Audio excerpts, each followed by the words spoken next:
My name is Stefan Johnson, and I'm the Transportation Program Director at CLEAR and a recharge coach for the Colorado Energy Office.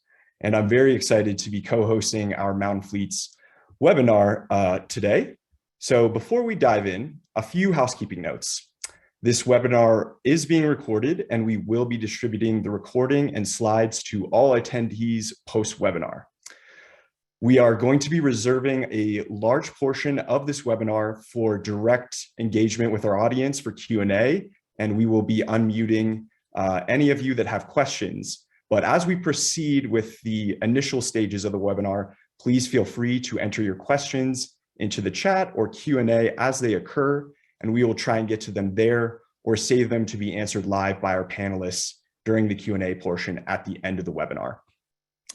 The goal of this is really to be informal and provide a lot of information, but we know the value really lies in direct engagement with our fleets, and we have a lot of amazing content to get through. So I'm going to be running a very tight ship with all of our panelists to make sure we stay on time and have plenty to hear from everyone that's attending. And so without further ado, I'm going to introduce our amazing panel today. Next slide, if you will, please, Maisa. So our panelists include myself, Paul Boney, the Energy and Transportation Director at Yampa Valley Sustainability Council. Say hello to everyone, Paul.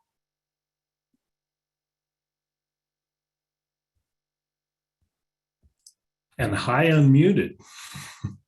Thanks, Paul. We have Alicia Cox, the Executive Director at Yellowstone Teton Clean Cities. Hello, thank you for having me be a part of this. We have Jeanette Poidokas, who is our utility representative from Holy Cross Energy. Hi, everyone. Good to be here. Charlie Beckman, business development representative with Lightning eMotors.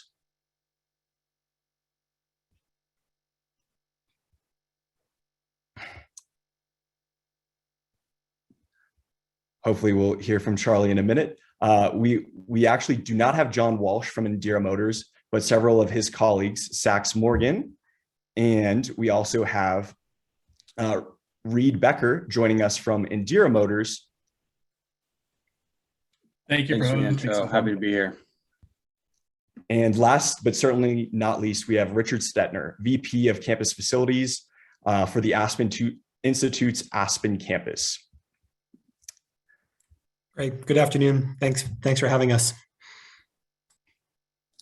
So this webinar builds off of several in-person ride and drives that CLEAR hosted in the fall of 2021 in partnership with Lightning eMotors in the respective communities of Breckenridge, Avon, and Aspen. And we really look forward to doing these types of events with more mountain communities in the near future, but we're really thrilled to be able to offer this webinar to a broad audience across the Mountain West.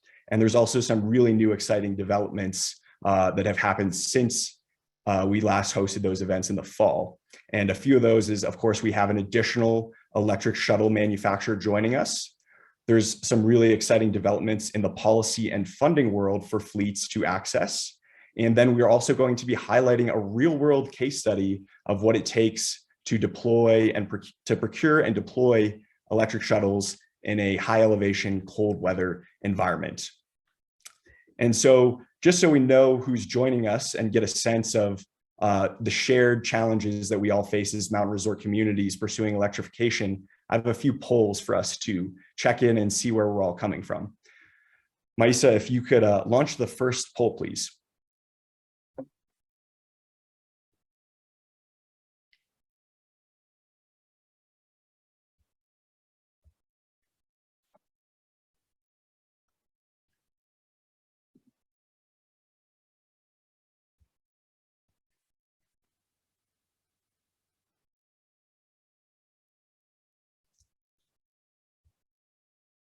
I see that we're having maybe some technical difficulties with our attendees answering the polls. There we go. Now we're getting some responses.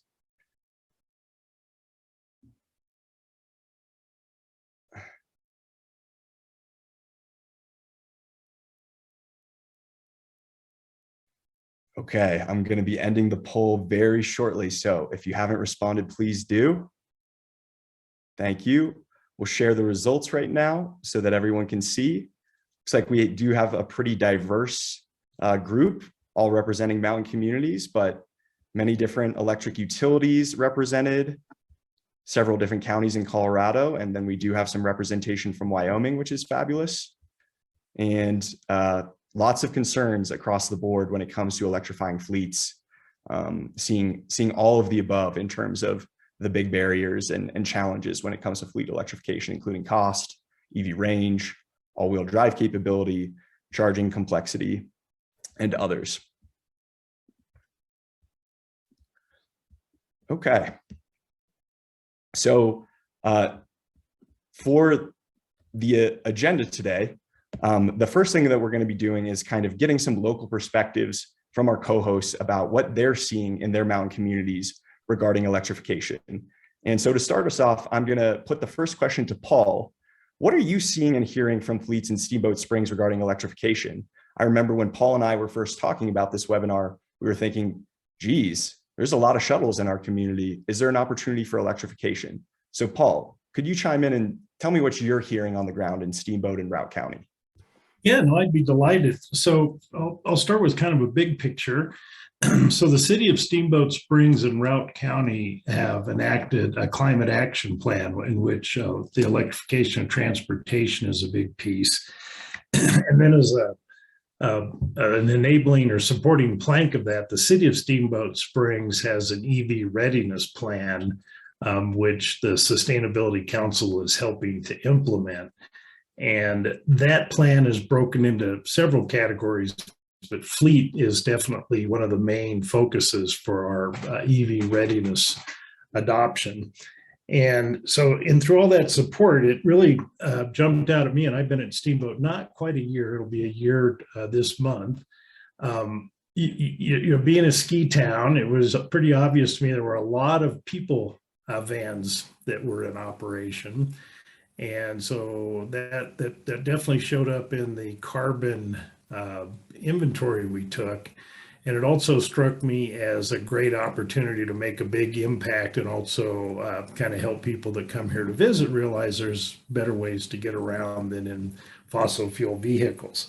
As part of this, it fits our energy goal, which is to transition to no or low carbon energy, which the state of Colorado is going to do through its electrification plans. And then our piece is really community engagement, both at the fleet owner level and right down to the tourists coming to visit town. So when I went out and started knocking on doors to meet the fleet managers, one thing when Stefan and I first started this discussion, gas prices hadn't started their crazy trajectory. So operating costs have gone way up for our fleets that I've talked to.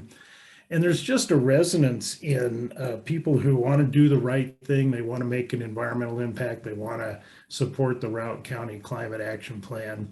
But fleet managers are pretty busy folks, and they've got other issues like trying to find drivers and making sure they can get maintenance and all that kind of thing.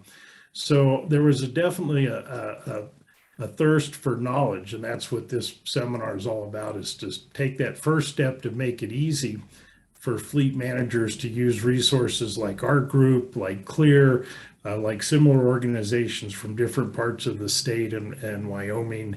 And we're here as a resource. So there was a lot of support to know that, nobody has to do this alone as a fleet manager.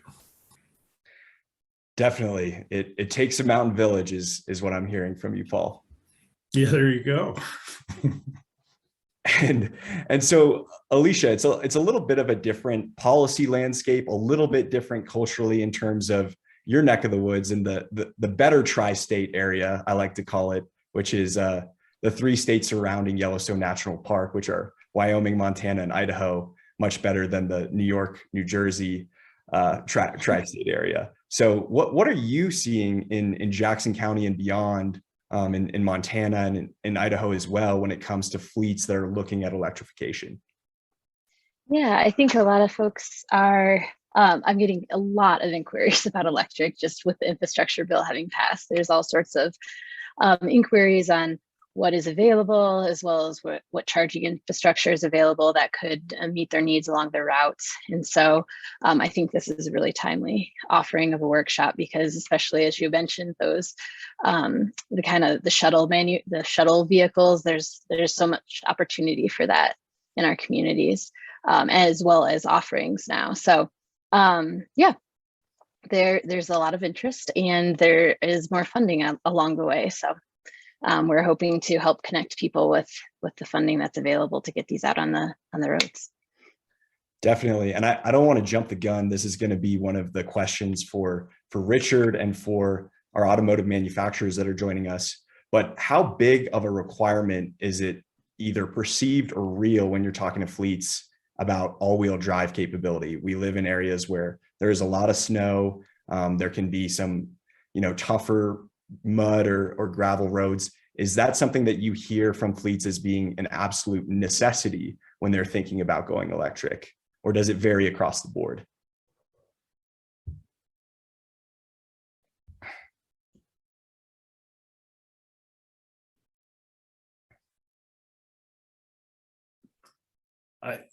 I'll just take a poke at that. It didn't come up in any of my particular conversations for the van folks, but a lot of the vans have the self-actuating chain drums. So I think if we could talk about, what kind of chaining capability EVs have, electric vans have, that would be helpful.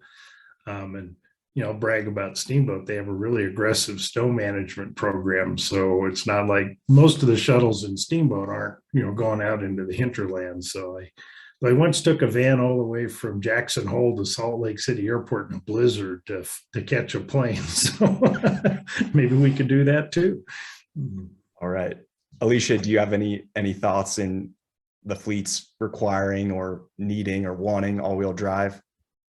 Not particularly for the purposes of this. It seems like a lot of the use cases is just kind of around town, getting moved from the airport to hotels, the base of the ski resort. And so a lot of those routes that isn't as necessary as maybe some of our just general public who want to, take vehicles to the Forest Service land where there's dirt roads and such. So the use of this, we haven't seen that as a huge hindrance or request yet, but perhaps maybe in the future. So if there is some offerings from these manufacturers, they could be utilized in the future.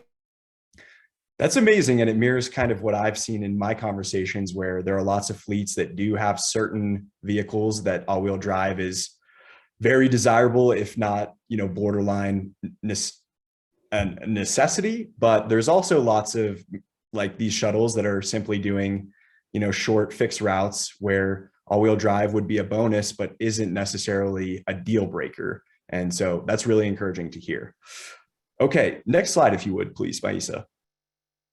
So real quick, I'm going to go through a lot of information here, but what I really want to highlight is some market trends that I've been seeing, as well as really highlight some policy and funding for our fleets to really be aware of and not necessarily track, but know who the stakeholders are and figure out a way to get plugged in with your utility or a local organization like Clear or Yellowstone Teton Clean Cities or Yampa Valley, so that you can get the right information and be aware when the funding opportunities go live and make sure you don't miss out on those.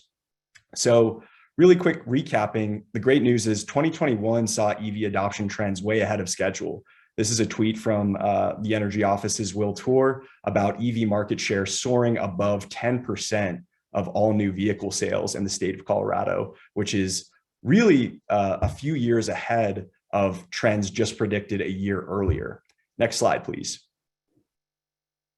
This just kind of reiterates that point. If you look at those projected curve lines, you see that we weren't supposed to cross 10% of new market share for EVs until sometime this year or going into 2023. So great news, we're ahead of schedule. Next slide. I think these are some of the biggest trends that we are anticipating and seeing now in 2022. Supply chain issues continue to plague the industry. However, we are starting to see a lot of new exciting models come to market, and that includes trucks and SUVs, which are so critical for the mountain lifestyle. And then fleets are really starting to take notice of offerings come to market, as highlighted by Alicia and all the big inquiries that she's starting to see in her neck of the woods. And then the funding that's becoming available from the state level, the local level, and the federal level. Next slide. So once again, good news is we have trucks coming. I've started to see a few Rivians on the highways and streets in my area of Colorado. And then we are going to see the Ford Lightning F-150 come to market, and that's going to be a total game changer. Next slide, please. And what we're really interested in hearing about today for fleets is it's not just light duty trucks for passengers or small businesses.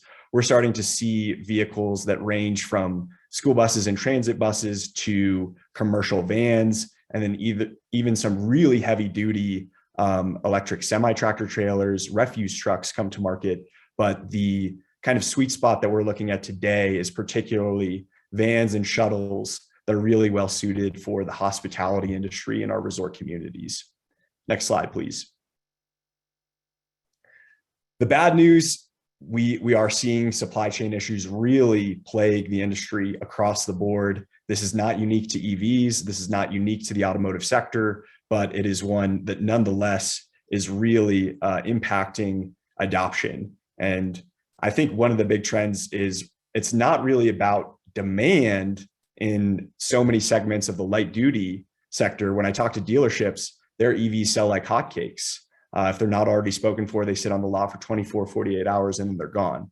So I'll be really curious to hear from Lightning eMotors and Endera what they're seeing on the supply chain issue and what their timelines are looking like if a mountain fleet wanted to place an order today or in the very near future. Next slide. But the implication of those supply chain constraints and the long lead times is fleets need to be planning now in order to really be prepared to electrify as soon as possible. Next slide, please. And local fleets are, here's a little screenshot of the event that we did in Avon in October. Those are two Lightning eMotor vehicles that we had out for people to check out and test drive. Next slide. It's another example of a case study here in Colorado with a environmental remediation business that has several Lightning F-150s on order, and they also have an electric transit vehicle, I believe, from Lightning eMotors that they are anticipating, or maybe they already have. Charlie will have to update me on that. Next slide, please. We're also seeing even rental fleets start to electrify.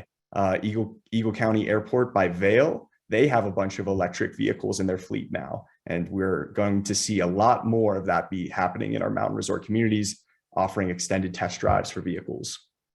Next slide. Okay, this is the really exciting stuff, the funding. There is so much funding that is going to be coming available for electrification, and I just want to very quickly highlight a few of them.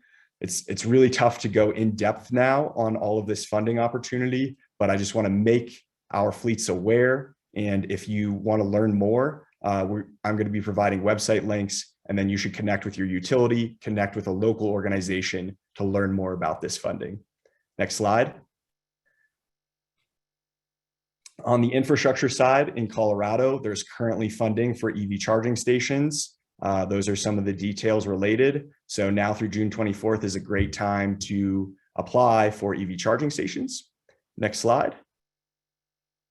Okay, this is the really exciting stuff for fleets. The Clean Fleet Enterprise is anticipated to be up and running sometime Q3 of this year. And there's going to be around $300 million for Colorado fleets between now and the end of the decade. So if you go to cdphe.colorado.gov/Clean Fleet Enterprise, that's where you can learn more. Next slide. This is one of the programs under the Clean Fleet Enterprise Fund. It gives a high-level description of exactly what this program aims to do and how it will be doing it. Next slide. This is a screenshot from the 10-year draft plan for this enterprise fund. And so none of the details are yet set in stone, but this kind of gives an indication of where the program is headed.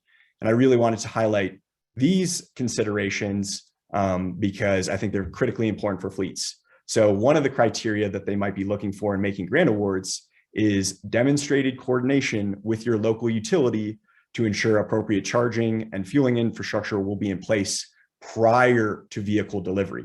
Cannot emphasize that enough. If you plan to have an EV in your fleet in the near future, you need to be working on the infrastructure plan as soon as possible, preferably now. Next slide, please. And just wanted to highlight one of our partner organizations and initiatives, Drive Electric Colorado, and driveelectriccolorado.org is a fantastic one-stop shop to access a lot of the programs that I just highlighted and learn more, whether you're a general consumer or fleet interested in electrification. So that was a lot to cover. We will be sending out the slides, and all of our webinar panelists' email addresses will be there. So I hope that I didn't cover that too briefly, but we can go more in depth offline. And now that we've zoomed through that, I'm going to be handing it off to Charlie Beckman with Lightning eMotors. Next slide. Great, thank you, Stefan. Can you guys hear me now? Perfect. So I've been at Lightning eMotors for the last 3 years, during which we've gone through several lifespans as a company. Today, we are a public company. You can see our ticker is ZEV. We've been public for the last year about. So you can see what our financial performance looks like, how many vehicles we are producing every quarter, and really see that we've got good financial stability moving forward in the years to come. So with that, I'd like to give a little overview of who we are, what we do, and what our approach to electrification looks like. So next slide, please. So Lightning is located in Loveland, Colorado. It's great that we have a big presence in the central US. Our facility today is 231,000 square feet. With that, we have a lot of opportunity to expand into the other buildings on our campus. We're located right now in HP's old facility, and we're also revitalizing this facility as we continue to expand. So today we have 250 employees, and we're growing very, very quickly. If you feel that you, a family friend, or a family member might be a good candidate, I suggest you reach out because we're looking for a lot of talent. And in the last year alone, we formed major partnerships with Winnebago, Forest River, Collins Bus, to name a few of these OEMs that we're working with. So very excited about our location in Colorado and our growth aspects as we continue to expand in the coming years. Next slide, please. So our approach to electrification is multifaceted. We both have partner programs where we partner with OEMs like Winnebago, like Forest River, several of the body manufacturers that Forest River produces or owns are Elkhart Coach, Starcraft, Starcrans, Laval, to name a few. Many of you may already have some of these buses in your fleet. And because of that, you can very easily go back to the dealer that you already have a good relationship with and order some of our vehicles. So in addition to these partnerships, we're also partnered with Collins. We have the first all-electric ambulance on the road today, and we've done a lot with larger logistics companies like Amazon and DHL. One element that enables a successful deployment is a deep analytics system. So we have an analytics device that tracks the vehicle on a second-by-second basis, and that allows us to both determine elements like route efficiency and track usage, so we can better design solutions to enable a more efficient deployment in the future. But it also allows us to diagnose any issues on the vehicle possibly associated with a compressor or battery health ahead of time. So if, for example, we see some of these issues, we can call the fleet, let them know that we're monitoring it, and act before the vehicle actually has to be down. And then lastly, a major element for all of these electric vehicles is charging. And one part that's essential with charging, and Stefan alluded to it, is working with your utility, but also creating a strong comprehensive plan about how you're going to move from 10 vehicles to several hundred vehicles down the future. So we have our internal Lightning Energy division, and this division is really designed to enable an easy turnkey solution for your fleet as you look at how you will adopt electric vehicles over the future. Next slide, please. So today we operate several types of vehicles. These are class 3 vehicles through class 7. Our passenger vehicles are primarily class 3, 4, and 5. These are primarily on the passenger van, E450, and GM 4500 shuttle buses, and then the F550 shuttle bus. So we have products that can meet smaller applications and larger applications depending on where your fleet is, what we expect the efficiency to be, and what will enable the most successful deployment. In addition, our products range from anywhere as low as 60 miles in range to as high as about 170 miles in range. So our modular battery system allows us to increase battery capacity or decrease battery capacity depending on what your needs are. And then below you can see a few of our key customers, again, Amazon, CBRE, DHL, to name a few. But I'm really excited about several of the key partners that we have, such as Forest River, Winnebago, and Collins School Bus. Next slide, please. So this is a little bit outdated. We actually just surpassed 1.8 million all electric miles. So we have about 350 vehicles on the road today. These vehicles are located in cities like Montreal, Toronto, Vancouver, and then also in warmer cities, in LA, Miami area, and New York. So we've got a lot of experience operating in very cold temperatures and very warm temperatures, and excited to see our team continuing to add more vehicles on the road. Next slide, please. So one element that is unique to Lightning is because we have such a strong financial backing at this point, we've been able to form partnerships with some of the most mature suppliers in the space. Some of these suppliers are CATL. CATL is the largest battery manufacturer in the world today. They're also supplying batteries to Tesla, for example. Another partner would be Proterra. Proterra is a leading battery manufacturer and also a leading city bus manufacturer. So we're very excited about these partnerships, and then it kind of speaks to how we're working across our supply chain to identify partnerships with the most mature suppliers that have products and components that have been operating for millions of hours on the road. And that both enables a better product, but also stronger serviceability. So you can see this nice picture of our self-containing powertrain. This powertrain is designed to integrate into the transit van product. Next slide, please. So a couple other items that we really prioritize is safety across all of our vehicles. Some of these features are creep, hill hold, regenerative braking, and the glass cockpit.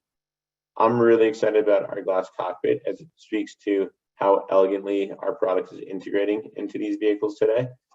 If you notice right here, you can see in the upper left-hand corner, there's a power gauge. That power meter shows, when you're regenerating power and how you're consuming power. It also gives real-time efficiency updates to say, now you're driving at 1.8 miles per kilowatt hour, and that will enable you to easily operate for X amount of time or X number of additional miles. With that said, hill hold is also very important so that it enables kind of continued constant behavior as new drivers are beginning to operate these electric vehicles and moving from an internal combustion vehicle, and same with creep. So we've designed our system to really emulate the familiarity that many of these drivers have experienced for numerous years as they are moving from ICE vehicles to fully electric vehicles. Next slide, please. I already mentioned several of our kind of more mature suppliers, but CATL and Proterra have very, very mature products. And one of the most important elements of an EV is managing the battery temperature through a thermal management system. So I can speak more to how we manage our batteries cells and what controls we put in place offline. But again, I think it's really important to enable success in mountain conditions where there are cold weather climates and where you really need to be able to operate in sub-degree temperatures. Next slide, please. So one thing Stefan mentioned is there's a lot of money becoming available in the United States, especially with local programs in Colorado and the federal Lono program. We're Buy America compliant, which will enable you to access all these funds to purchase these fully zero emission vehicles. Next slide, please. So with that, I just wanted to point to the analytics capability that our vehicles have, and we'll briefly touch on charging too.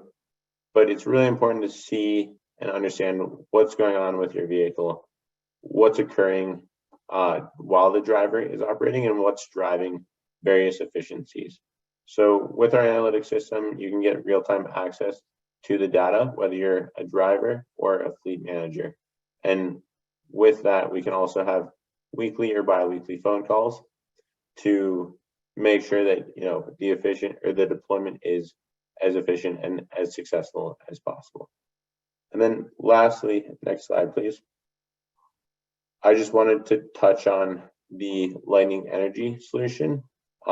We can provide hardware and software, and then site evaluation, design, and service, depending on what your needs are. So we're really trying to make it as simple as possible to adopt electric vehicles and make sure that whether it's a pilot program or you're scaling beyond that pilot program, it's successful every step of the way.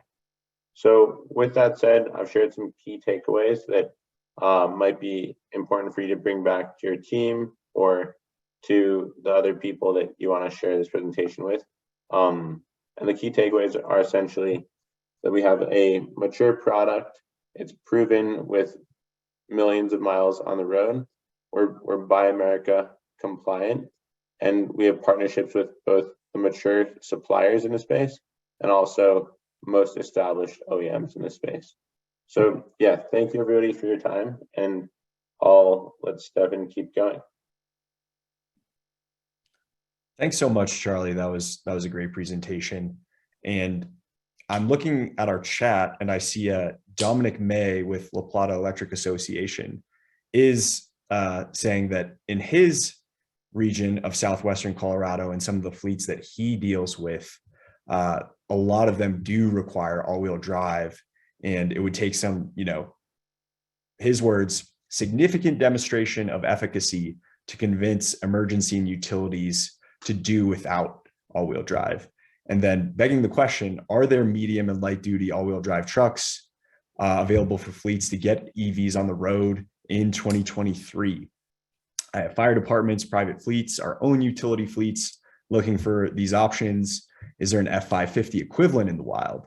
F150s are looking like a 3-year wait after the first few we ordered.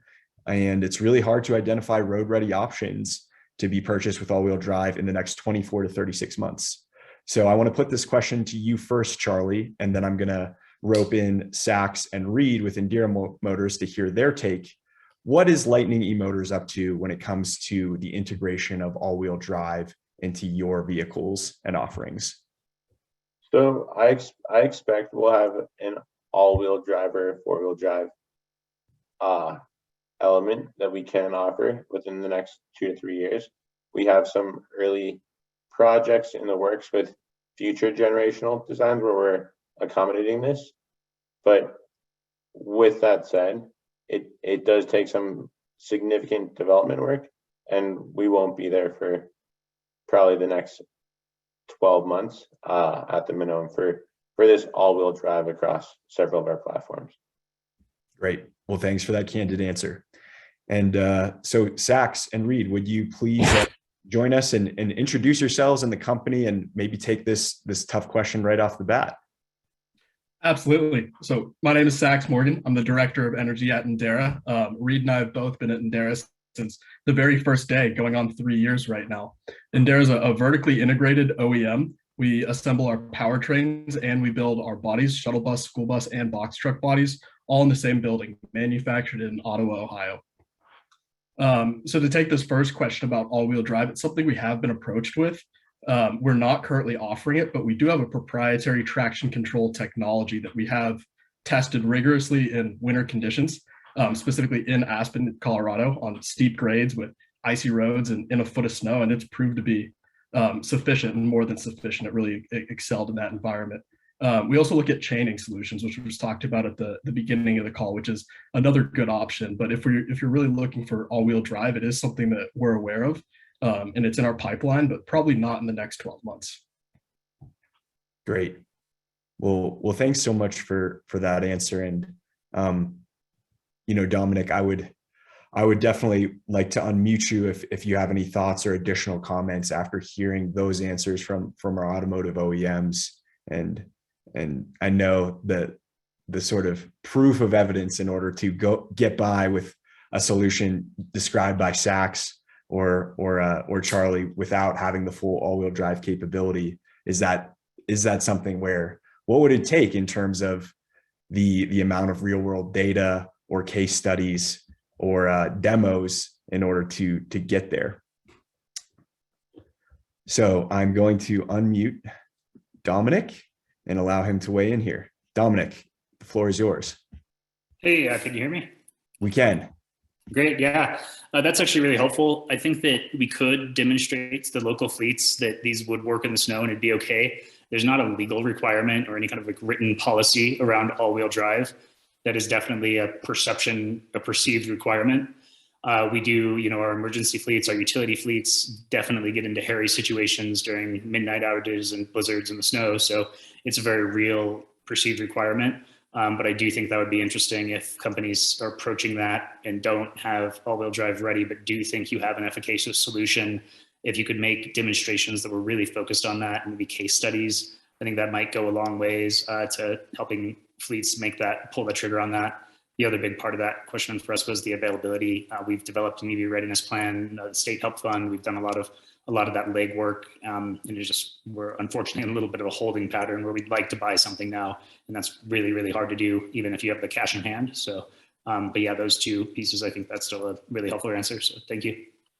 Awesome. So, putting this back to our OEMs that are with us, one of the things that I'm hearing from Dominic is if we have the case studies and the data, that would be very useful to share, but probably even better is an ability to kick the tires and have that extended test drive in some of the toughest mountain operating conditions. So for this also gets us to another of the issues we're talking about, which is, of course, supply chain and vehicle availability. So I'll start out with Endera this time. What would it take for Dominic and Durango and La Plata to get their hands on a Endera vehicle to test for a couple weeks or a month or so? Is that something that you see as being possible? And if so, is that possible this year in 2022, or are we looking further down the road in 2023 until that would be something that's on the table?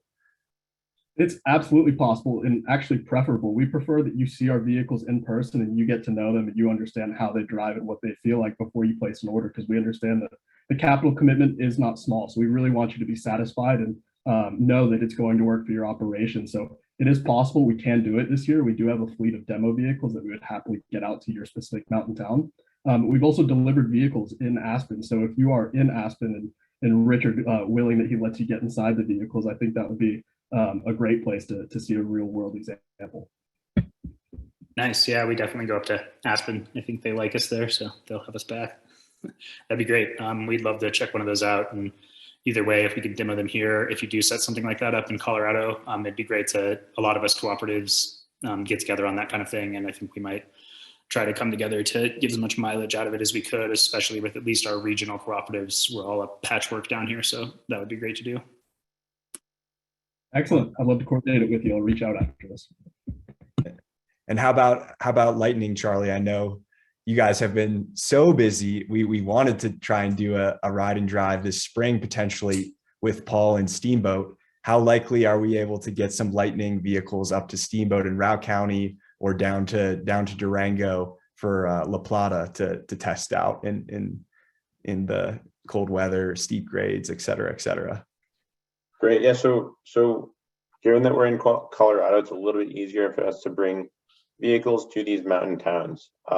We're planning a series of lightning days again, like we did last fall, or this fall, sometime in the September, October timeframe.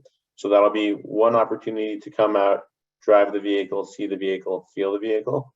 Another great opportunity is to just come down to our facility in Loveland, Colorado, where you can easily walk the factory, see the process, meet some of our executive team members, and drive multiple vehicles at one point. If you have a couple hours and are in the Denver metro area, I'd really recommend you give me a call and pop up to the facility. Lastly, we also have a demo fleet, and with the demo fleet, as Stefan alluded to, these vehicles are in high demand, so we might not be able to accommodate a multi-week or a month-long demonstration, but if you do want to demo, we can certainly provide it for a few days or a week. So with that said, we've got a lot of options, and happy to connect with you after the phone call or after the call, Dominic, to figure out how we can best support you and provide a demo in the near future. Great. Thank you very much. I'd be interested in pursuing that for sure. Thanks, Stefan. Amazing. Two great responses from our OEMs. I really want to encourage all of our attendees to continue to weigh in on the chat or Q&A, or raise your hand if you want to be unmuted. But in the meantime, I want to take us from the theoretical to the actual and talk to some folks that have done this in a mountain resort community. So I want to rope in Jeanette and Richard to talk about the experience of what it was like to actually go through the process of researching, procuring, and deploying some electric shuttles in our mountain communities. So my first question for Richard would be, when did the Aspen Institute first start thinking about going electric, and what did that process look like? Sure, great question, and thank you.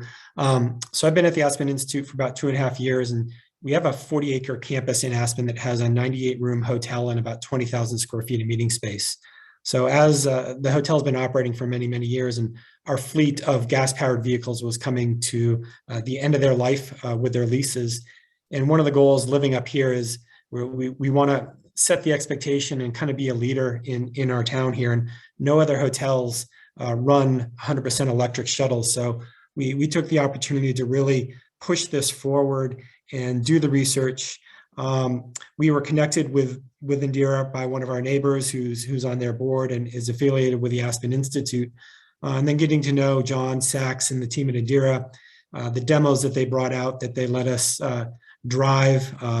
I can't remember if it was a week or two that we had it at the campus, and personally going out and driving that vehicle and seeing that you could not tell any difference between a gas-powered vehicle and an electric vehicle going up the steep grades. We were pretty sold on it pretty quickly. One of the key things that we also do is we don't drive hundreds of miles. We drive, 10-mile round trips into the city of Aspen and out to the airport. So it's very easy for us to use the shuttle and then charge it back up. And it's just very convenient, and it sends a great message to our guests and to the Aspen Institute. So a very smooth process. Yeah. So, I mean, from the vehicle side, it almost sounds like too easy. How was it in terms of planning out the charging infrastructure? And when did you start to get in touch with Holy Cross about that process of adding infrastructure to your facilities? Sure. We went two different roads. One, Endera really owned the process of installing the charging for the shuttle vans. They took that on, so we really didn't have to do much at all. That was kind of a one-stop shop with the electric vehicles and the charging all set up at once.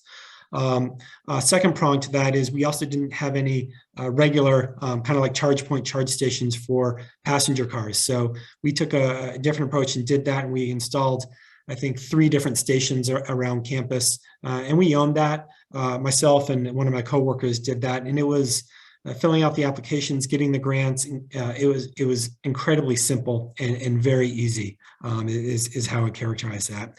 And I don't know if Sax, you want to elaborate any more on the charging and why you incorporate that with everything that you guys are doing. It made our lives and helped make the decision for us a lot easier. Before we get to Sax, I actually want to bring in Jeanette with Holy Cross. Jeanette, you're talking to lots of fleets, and previously Holy Cross was probably talking to a lot of these facilities about lighting upgrades, potentially about battery backup, maybe solar if they have a good resource. When did you really start to see your engagement with commercial facilities go from buildings to talking about EV readiness and preparation for charging infrastructure and vehicles? I want to say that Holy Cross probably really kind of jumped into it in like 2018. So we started getting from the community, like we need some charging, we need some infrastructure, and then just having random members, mostly commercial, contact us just saying, hey, how do we go about this process? From there, we kind of created a couple different programs that we offer to our direct members: home charging, community charging, commercial charging. And then our part in it basically is first to figure out if the location is adequately supplied with the necessary power, because depending on how many chargers you're going to install, what type of chargers, if you're going to go with a level 2, if you're going to try and go for a bigger one, all that can, change the whole scope of the project, because you could looking at a transformer upgrade or, just have enough and put the charger in itself. So that's part of our process. We go through that with our member, see what they need, see how we can assist. We kind of help them with the grant. We connect them to Stefan here, who is my right hand when it comes to the grants. He's been amazing. You've been great at helping us, and our members really appreciate that they have that resource, which is just awesome.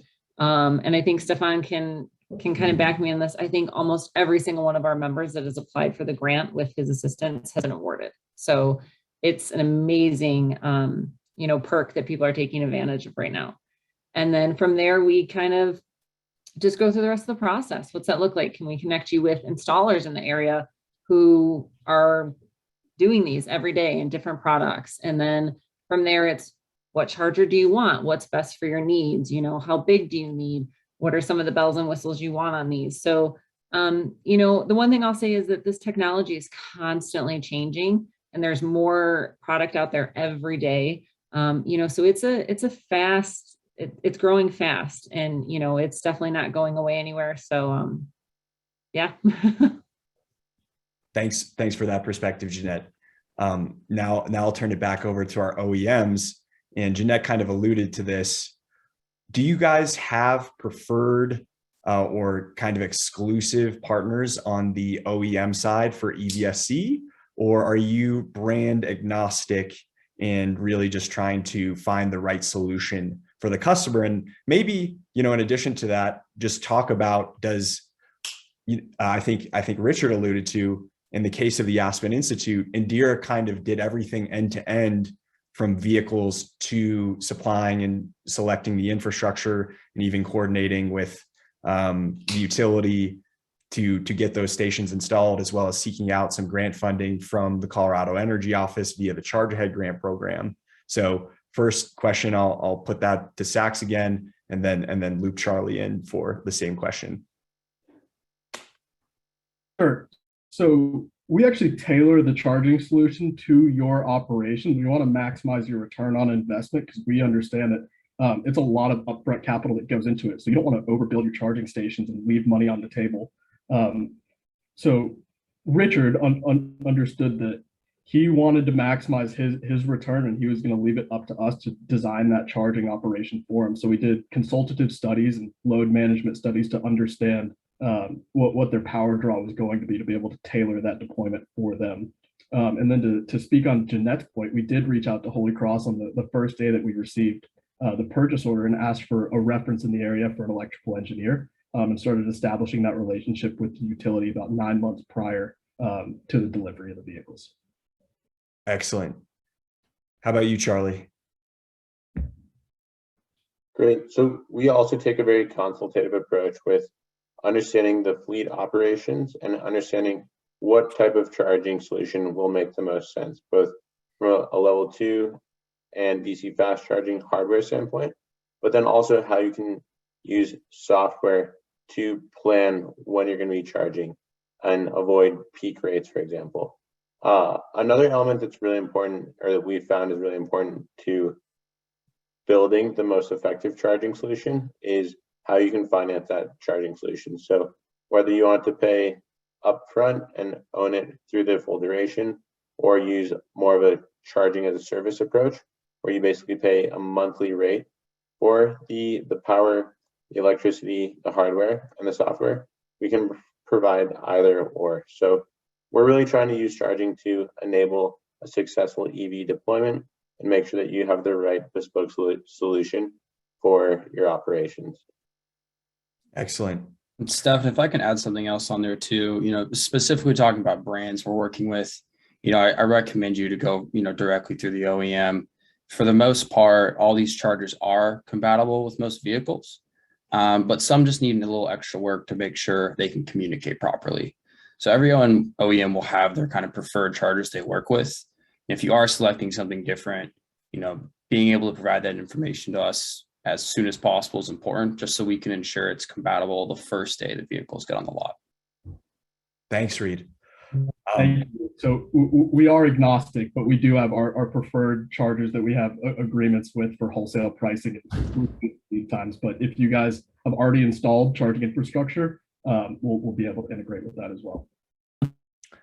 Excellent. And I want to again encourage our attendees, please don't be shy. We've just got a couple minutes left. This is your chance to directly ask our panelists some questions and have them answered for everybody, but we will, of course, be available via email. So there is that option as well.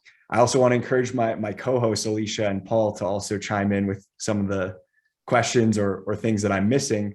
I know Paul has a question for our OEMs that is probably on the minds of lots of fleets. Paul, don't be shy, join us. I'm not shy, but it's hard to find that little cursor to unmute myself.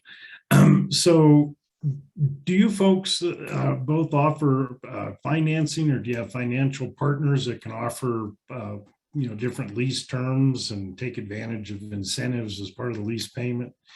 How to every business likes to lever their capital. So how do you help them do that?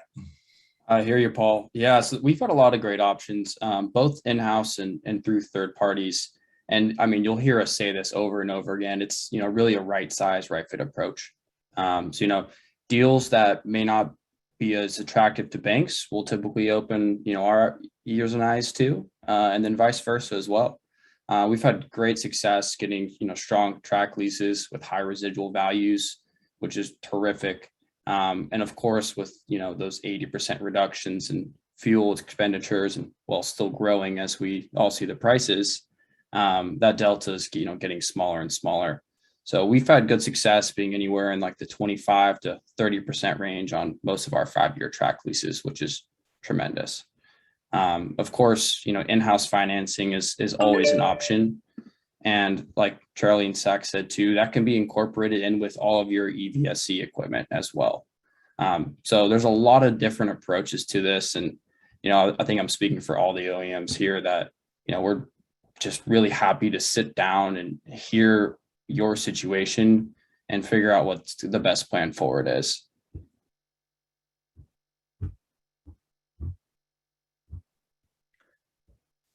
Same question to Charlie, and maybe talk about what are you seeing? Are you seeing companies that are starting to go with the leasing model? Or are you is it still more of a traditional direct purchase, maybe with some sort of low-no grant or other incentive from the federal or state level? So oftentimes it depends on, where the end user is getting their money from and how that money is tied to either enabling a leasing or a traditional finance model, or in some cases, that finance program or the incentive program actually prevents some kind of a traditional like lease or finance application. So that would be an example of a program called California's HVIP. They generally do not enable various leasing structures, but what we really do is, take a full perspective of what's the available incentive funding, how can we use this incentive funding to reduce the upfront cost of the vehicle, and then once we've reduced the upfront cost of the vehicle, what can we do to work with various third-party leasing or financing provider to add a residual to reduce that monthly rate as possible, and how can we share some of that risk on the residual so it's not in the form of a balloon payment at the end to the end user. We haven't found that there's a one-size solution that fits all. So again, many of these programs are blended, they're bespoke, and they're designed to meet that end user's needs, whether it's for a shorter term period or up to an 8-year period. All right. Well, finally, our audience is asking a few more questions, including we have a big one that I know is on everyone's mind, especially when there's a few mountain passes involved. This one coming from Mike Morty. How are fleets expected to handle maintenance if they're purchasing some of these electric shuttles or vans from either of our OEMs? And is there a situation where one of their fleet mechanics can attend some sort of EV training or school in order to have some sort of in-house expertise to do any troubleshooting or potential maintenance with the vehicles? So we'll start with Charlie quickly and then move to Reed and Sachs. Great. So we take a multi-pronged approach to maintenance, and oftentimes that's in the form of both identifying and integrating into your existing or the fleet's existing maintenance solution. So some fleets prefer to work with a third party. Other fleets prefer to have in-house mechanics. In either solution, what we typically suggest is that the third party or the in-house mechanic goes through a high voltage training. And then in addition to that, we can provide a lightning specific training so that the existing solution that you use can continue to work on the vehicles. In other cases, we also have field service technicians that are kind of mobile Swiss Army knives that go out into the field, perform work, and then while they're in the field, they also work with that third party or your in-house mechanic to make sure that on that work, if it would need to be replicated in the future, your team can provide or can fulfill that same requirement with a little bit of help from our team on the back end, if needed via a phone call, a video conference, or another kind of ad hoc solution. So we found that there's not a one size fits all. And again, it depends on who the fleet is, what their needs are, and how we can best support them for their unique application. With that said, because we're in Colorado, we're only a few hours away from most of the people on the call. So if we need to send a technician down or an engineer down from our facility, we can get them there within a day or less, more than likely. Great. So yeah, Loveland isn't necessarily close to Durango, but it's definitely a bit closer than Ottawa, Ohio. Reed and Sachs, how are you taking on that challenge when it comes to providing your customers with the confidence that they'll have their vehicles with as maximum uptime and least downtime as possible if they run into any issues? Yeah, so we put a big emphasis on service, and we do have a myriad of solutions. We will train your local technicians if you have a third-party garage or an in-house mechanic. We'll run them through high voltage training similar to Lightning and our own Endera drivetrain training. So we'll send our team out there to train you in your garage, and then we'll also give you the option to come visit our facilities in either California or Ottawa to get hands-on with some of our best engineers. We also have service providers through our dealer network in Colorado. Our dealer is Colorado West. They're based in Henderson, Colorado, and they'll be able to provide any large pieces of service when you need to get that vehicle up on a lift. We also have our mobile service team. So we'll fly out and provide any services that any of our dealer connections or service centers can't do. But most of this starts with remote diagnostics. Oftentimes we can resolve an issue over the air with an over-the-air update. I'd say more than half of the issues we see, we can just push a software update towards them and resolve it over the air. All right. Well, we are already 1 minute over the hour, and I very much want to be respectful of all of our panelists' time and all of our attendees' time. I think we could all stay on here and talk for quite a bit longer. I'm going to be staying. If any of our panelists or attendees are interested in staying to get a few more questions in, we'll leave that open. But otherwise, really want to just thank everyone for your attendance and participation today. It means a lot, and we really look forward to seeing more mountain fleets follow in the footsteps of Aspen Institute and be leaders when it comes to electrifying their fleets and doing our part for clean air and being early adopters. Paul or Alicia, please bring us home with any takeaways or words to send us off that you had after going through this webinar. Yeah, Alicia, if you want to go first, I was just going to mention that our project manager has been talking with Lightning eMotors, and we'll be having a vehicle around in Jackson mid-August. So if there's some Wyoming folks that want to check that out, I know that was just a conversation on here that it's nice to actually get to spend some time with the vehicle. So if there's any Wyoming folks interested in reaching out to us, we can help with the same house Stefan works on grants. But thank you for having me, and I'm looking forward to a lot more of these vehicles on the roads in our region. And again, I'd like to thank the panelists and the participants. And Stefan asked me to do a little cleanup batting here. So these were my takeaways, and there was so much information, I'm sure I missed some. For the Colorado folks on the call, $30 million a year for the next 10 years should get your attention. That's some really good funding for private fleets. So, and then you take that to Jeanette's Holy Cross 100% grant to application ratio, and that's what you can get with local support. So don't be shy to get ready to apply for that grant money when it comes, and be ready. Really like the fact that there's not only financing available, but finance tailored to your needs, and that's key to managing your capital.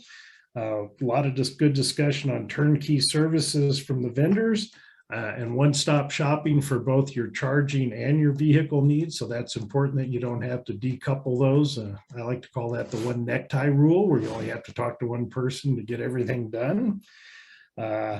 Great factory support, and if you want a 4x4, you're going to have to wait at least a year, and then look forward to those fall lightning days and other ride and drive opportunities. And I think both of the OEMs on the call today are ready to host you at their factories. So we've done our part here. We've advocated, collaborated, and educated, and now we're hoping you fleet managers are gearing up for implementation. And thank you for your time today.